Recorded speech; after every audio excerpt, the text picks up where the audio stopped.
Dior. Bonjour, Comment monsieur Guillaume. Comment vas-tu? Ça C'est va. pas monsieur Guillaume, c'est Guillaume Vergès. Tout simplement. D'accord. Comment ça se passe avec le confinement? Ben voilà, on fait avec, hein, c'est la situation qui est là. Donc on essaie de... le premier confinement qui était en mars, j'avais tout fermé parce que je ne comprenais pas la maladie. Donc j'ai fermé, je suis restée chez moi aussi pour observer tout ça de loin. Donc maintenant qu'on le sait un peu,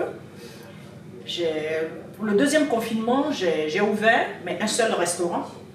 Et je fais des ventes emportées pour au moins garder encore ma clientèle, parce qu'avec le premier, les gens me demandaient beaucoup, voilà, mais maman dit, oh, ta nourriture nous manque, tout ça. Donc pour faire plaisir à mes clients, j'ai ouvert, je fais des emportés et ils sont contents et voilà. C'est clair que c'est l'actualité, mais bien avant, si Maman Dior doit se présenter, qu'est-ce qu'elle dirait de son parcours pour les personnes qui ne la connaissent pas? Pour la petite histoire, Maman Dior, c'est la responsable, la propriétaire des restaurants, donc ce sont des marmites, donc à Alfortville et à Ivry-sur-Seine. Donc si tu dois te présenter, qu'est-ce que tu dirais? Mais à l'état civil, c'est Niaoré Clarisse et on m'appelle Maman Dior. Voilà, parce que je suis la maman d'une petite fille qui s'appelle Dior. Donc on dit la maman des Dior. C'est Okay. comme ça d'où est venu mon nom, Maman Dior. Parfait. Et ton parcours dans la restauration, est-ce que tu peux nous relater un peu comment est-ce que ça a commencé? Toute cette belle histoire, comment est-ce que ça a commencé? Ben, ça n'a pas été facile, hein. Souvent quand je suis là, j'en rigole souvent. Ouais. Ben, déjà quand je suis issue d'une famille de commerçants, j'adore la cuisine, j'adore le commerce. Donc je suis dans un pays que je ne connais pas. Donc j'arrive là, mais avec beaucoup de difficultés. J'essaie de pouvoir réaliser mon rêve, c'est-à-dire faire la cuisine. Mais vu que je n'ai pas de moyens, je vais prendre des restaurants en sous-location. J'ai fait plusieurs restaurants en sous-location. Tu peux nous la citer un peu, pêle-mêle? Oh, je garde un peu le nom parce que j'ai pas envie de... voilà. Ouais, tu préfères qu'on se consacre au son des marmites. Voilà, Ouais. c'est pas forcément pour faire la pub à ces restaurants-là, non. Mais c'est pour juste ne pas salir, en fait, voilà, le nom de ces restaurants-là. Bon, ça se passait bien, hein. Moi, quand je vais quelque part, même si c'est en sous-location, j'ai pas mal de clients parce que je suis sérieux dans ce que je fais. Mais ça reste des restaurants en sous-location. Donc quand ça commence à marcher, on me dit, ben non, c'est bon, on doit faire des travaux, tu peux partir. Donc je fais plusieurs restaurants comme ça. Du coup, je m'écarte un peu du milieu. Et je vais travailler tranquillement, je fais garde d'enfants, j'essaie de faire quelques boulots par-ci, par-là. Et du coup, je prends mes congés, je fais le FONGECIF, c'est du congé individuel de formation. C'est-à-dire quand on travaille, on peut se permettre. Donc du coup, je vais en formation. Je fais mon école de cuisine, j'apprends bien en France. Je travaille avec les Français pour comprendre la cuisine. Je connaissais déjà la cuisine africaine. Donc je travaille avec eux, je fais des restaurations d'entreprise, j'ai travaillé en restauration traditionnelle avec eux. Et je me disais, déjà à l'école de cuisine, quand on arrive, on nous demande quel est notre projet. Il y a d'autres qui disent, bon, nous on est venus, on travaille déjà, on est venus juste pour avoir les diplômes pour partir. Donc moi, une insignifiante, je viens et puis je me mets de la pied et dis, moi je suis venue parce que je dois ouvrir des restaurants. Pas une insignifiante, quelqu'un qui est ambitieux, je dirais Bon, ça comme ça. oui, mais bon, vous voyez, quand il y a des blancs qui sont là, je dis, je vais ouvrir mon restaurant, on voit une femme, parce que moi j'étais nourrice, mais je venais d'accoucher, tout ça. Je suis souvent fatiguée la nuit, j'arrive le lendemain, je me concentre, je fais mon école, donc je dis, je vais ouvrir. On m'a regardé bizarrement, celle-là, donc j'en rigolais.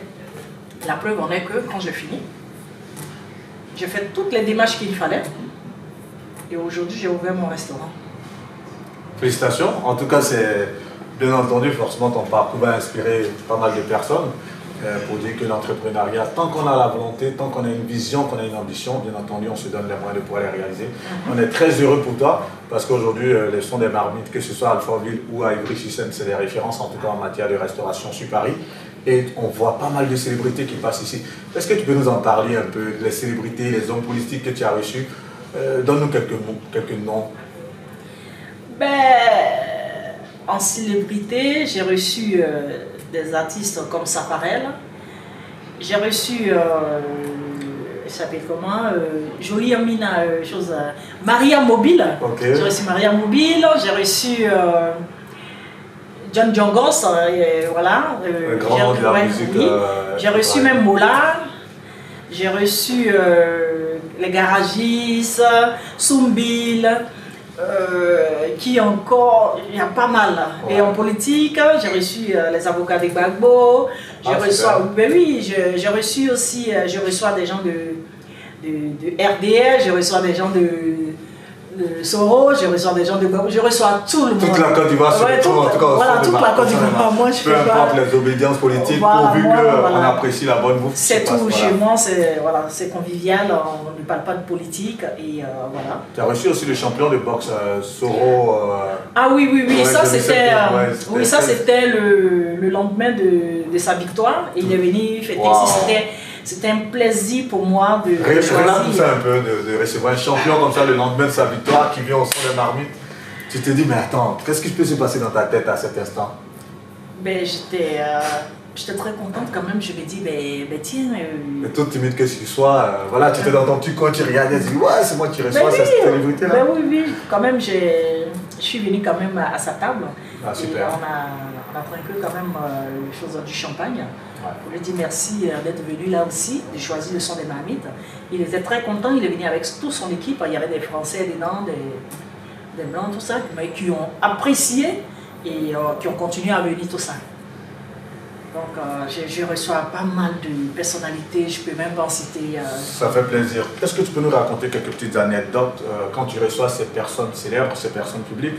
Est-ce qu'il y a de petites histoires comme ça qui t'ont marqué ou ces personnalités, ces célébrités, certaines ont dû te marquer? Est-ce que tu peux nous relater une petite histoire comme ça qui te vient à la tête, une petite anecdote? Je ne sais plus, il faut que je cherche très Le temps que tes souvenirs te reviennent, peut-être on va essayer de parler justement d'un événement que tu voulais organiser pour le mois de décembre, donc pour lancer ton service traiteur, je crois bien. Oui. Parle-nous-en en quelques mots. C'était quoi comme événement? Mon événement, c'était le 19 décembre. C'était un dîner gala. Okay. Je devais faire un dîner gala et, pour montrer à mes frères africains et à la diaspora aussi ce que le s'est fait, à part le son des marmites. Super. À part le son des marmites, j'ai un service traiteur. Le son des marmites, vu que j'ai fait l'école en France, je ne sais pas la nourriture française. Je fais la nourriture africaine dans mes restaurants, mais la nourriture française, je la fais quand je vais en traiteur. Parce que je ne peux pas faire la nourriture française dans un restaurant africain. Chez moi ici, parce que... C'est pas ta cible, ouais. Bah oui, chez moi, un blanc, il viendra manger la nourriture africaine. La sauce graine, bah oui, c'est ce qu'il va chercher. Moi, je n'allais pas manger la sauce graine chez un Français. Donc voilà, ça c'est l'adresse pour pouvoir manger. Il ne va pas venir manger le Colombo quand même. Donc c'est pour leur montrer que voilà ce que je sais faire. Parce que je le fais, mais ils ne savent pas trop. Et puis nos frères africains ne sont pas habitués au service traiteur. Ils ne sont pas habitués du tout. Eux, c'est la maman qui cuisine, la soeur, la cousine, tout ça. Ils rassemblent tout, ils emmènent. Sauf que souvent, soit c'est pas cuit, ça vient pas à l'heure, c'est pas bien organisé. Donc souvent, je leur conseille un service traiteur et c'est bon. Pour voir un peu ce que je sais faire de français. Je fais aussi africain dans mes services traiteurs. Super. Donc c'est ça que je voulais valoriser avec le King. Parce que le King, je l'ai déjà suivi. Donc le King, c'est Gadji Sely. Ben oui, le King, Gadji Sely. Donc c'est quelqu'un déjà qui a un grand nom, qui est sérieux dans ce qu'il fait. Donc c'est l'artiste que je choisis pour mon dîner gala. Mais malheureusement, avec le Covid, la situation, on est, je vais reporter, mais à une date ultérieure. Donc voilà. En tout cas, le temps que les choses se mettent en place, que tu démontres ton expertise dans la gastronomie tant française qu'africaine, On va revenir à l'anecdote tout à l'heure. J'espère que tu as eu la petite idée pour nous servir quelque chose, vite fait. Bon, en fait, je vais quitter plus du côté des artistes Ok. et penser plus à mon, comment il faut dire, le directeur de ma banque. Ok. Donc ça, par contre, ça m'a fait plaisir. C'est-à-dire, l'histoire pendant que des t'as années, je suis dans une banque. Quand on est dans une banque, on ne connaît pas forcément le directeur d'une banque. Forcément, on a affaire à son conseiller. Le conseiller. Ouais. Donc du coup, un jour, je suis couché, ma banque m'appelle pour dire, mais tiens, on vient manger au sein des marmites. Mais je sautais de mon lit, quoi. Mais je viens, je vois. À ce moment, on ne m'a pas dit, c'est le directeur. Ouais. Il y a mon conseiller, le directeur adjoint, tout le monde, parce Wow. que ils savent que le son des marmites, ça marche. Et c'est le business, donc du coup, ils voient ce qui rentre en banque. Donc, il faut qu'ils rendent visite à la société Le Son des Marmites. Ouais. Donc, ils sont venus un midi, ils ont bien mangé, ils étaient contents, ils m'ont mis une note sur Internet. J'étais contente pour une première fois. J'étais fière de moi parce que le directeur de ma banque est venu manger chez moi. C'est-à-dire tellement que je n'ai pas baissé les bras, le directeur est venu. Et j'étais très très contente. Wow. C'est ce qui m'a plu, quoi, en fait. C'est émouvant parce que ça demande combien de fois tu as dû te battre pour en arriver à là. Et Ben franchement, il y a eu des moments très difficiles. Est-ce que tu peux nous relater certains moments difficiles où tu as dit, mais est-ce que ça vaut la peine de continuer dans cette logique? Tu n'as pas eu par moment envie de relâcher, de tout laisser tomber, de te dire, bon, pourquoi ne pas continuer à faire mon petit boulot qui me sécurise, qui me permet d'avoir mon SMIC, de pouvoir m'occuper de ma petite famille?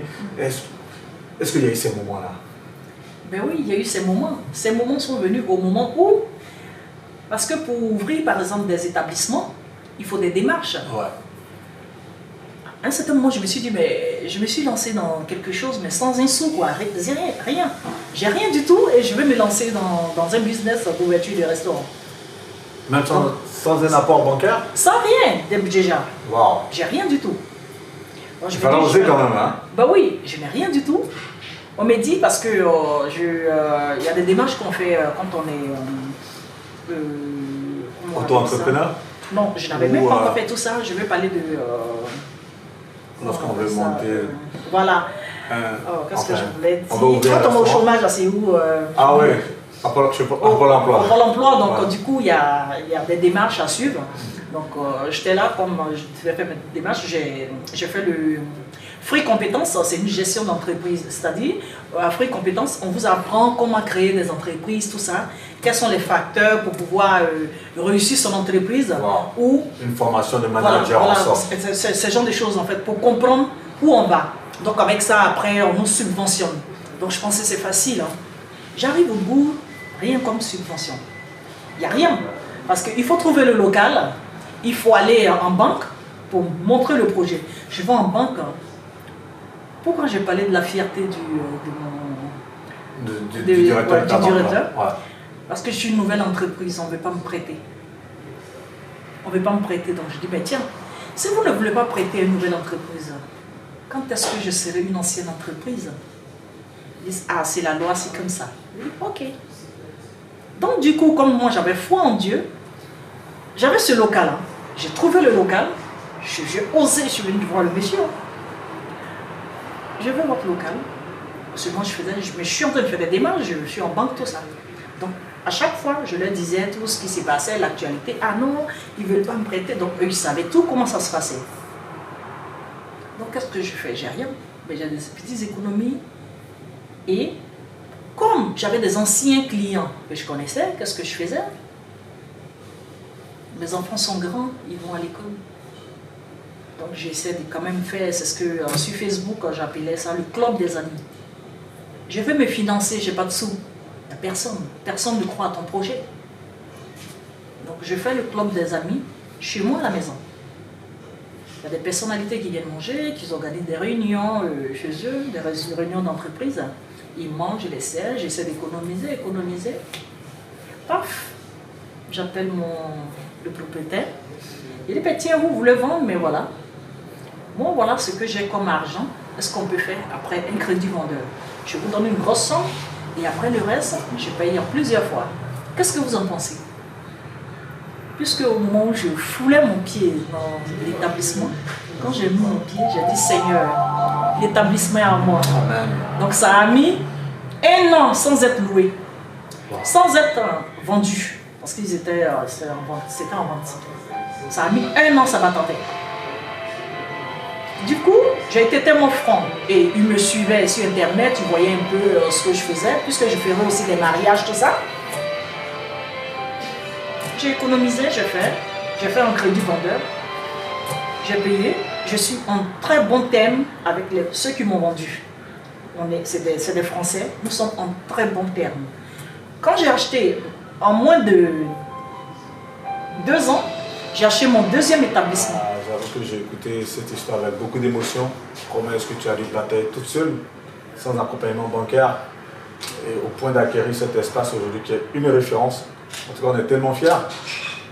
C'est l'occasion pour nous de recueillir un témoignage et pourquoi pas lancer un message fort, de sorte à ce que toutes les personnes qui ont pu mettre aujourd'hui, on va dire, un visage sur ce nom tant connu, reconnu, Maman Dior du son des marmites, et c'est voilà, un petit témoignage et puis un appel, un message fort pour terminer. Je pense plutôt à un message fort. C'est pour dire à mes frères et sœurs que quand on veut, on peut. Quand on veut, on peut.